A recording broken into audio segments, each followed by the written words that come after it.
آج ہم ایک سوال کی کھوج کریں گے، کیا مغل دور میں علم سے محبت تھی؟ کیونکہ مغلیہ دور وہی ہے جب یورپ میں ہارورڈ اور کیمبرج جیسی یونیورسٹیاں بن رہی تھیں۔ تو یہاں پہ سوال بنتا ہے، کیا مغلیہ سلطنت نے بھی علم کے لیے کچھ کیا یا نہیں؟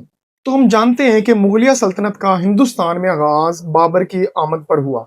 اس نے 1526 میں ابراہیم لودھی کو شکست دی اور یہاں پہ مغلیہ سلطنت کا آغاز کیا۔ اگر بابر کی بات کریں تو وہ ترکی بھی جانتا تھا، پرشین بھی سمجھتا تھا، عربی پر بھی اسے مہارت حاصل تھی، اور اس نے ایک کتاب بھی لکھی جسے تزکے بابری کے نام سے جانا جاتا ہے، یعنی بابر نامہ۔ اس نے اپنی بایوگرافی کو ایک کتابی شکل دی۔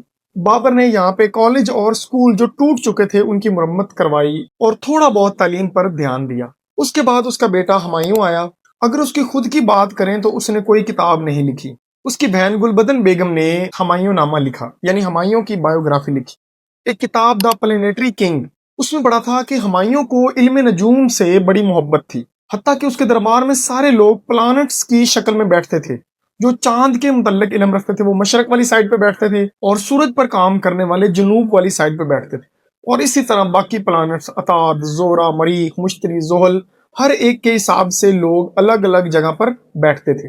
ہمایوں کا یہ دربار ایک کائناتی ریتم کے ساتھ چلتا تھا، یہاں تک کہ سلطنت کے فیصلے بھی سیاروں اور دنوں کی مناسبت سے ہوتے تھے۔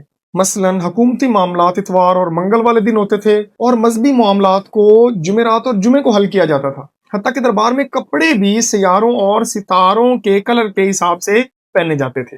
مثلاً جو دن سورج کا ہوتا تھا اس دن سارے لوگ سفید کپڑے پہنتے تھے، اور جب زحل کا دن آتا تھا تو سارے نارنجی کلر کے کپڑے پہنتے تھے۔ محل میں ایک شاندار لائبریری تھی جس کی جو سیڑھیاں ہوتی تھی، جو اس لائبریری کو سیڑھیاں جاتی ہوتی تھی، وہ سنگ مرمر کے ایسے پتھر سے بنی ہوتی تھی جو بہت ہی ملائم ہوتا تھا، اور اس کے اوپر پھسلن ہوتی تھی اور بہت ہی آرام سے چلنا پڑتا تھا۔ اس کی وجہ ہمایوں یہ بتاتے ہیں کہ جب آپ علم کی طرف سفر کرتے ہیں تو آپ کو ہر قدم سنبھل کر رکھنا پڑتا ہے۔ یہ ان کی لاجک اور ان کی منطق تھی۔ پھر 1556 کے بعد ہمایوں کی موت کے بعد اس لائبریری کی جو حفاظت ہے وہ پہلے جیسی نہیں رہی۔ بابر اور ہمایوں کے دور میں سکولوں اور کالجوں پر کام ہوتا تھا، نئے کالج بھی بنتے تھے، لوگوں کو تعلیم دی جاتی تھی اور تعلیم کا تھوڑا بہت شوق بھی تھا۔ لیکن جس طرح مغلیہ دور آگے بڑھتا گیا، تعلیم کے بارے میں ان کی محبت جو تھی وہ چینج ہوتی گئی، اور جب برطانوی دور آیا تو ہندوستان میں دوبارہ تعلیم کو اہمیت ملی اور ماڈرن لٹریچر سے لوگ متعارف ہوئے۔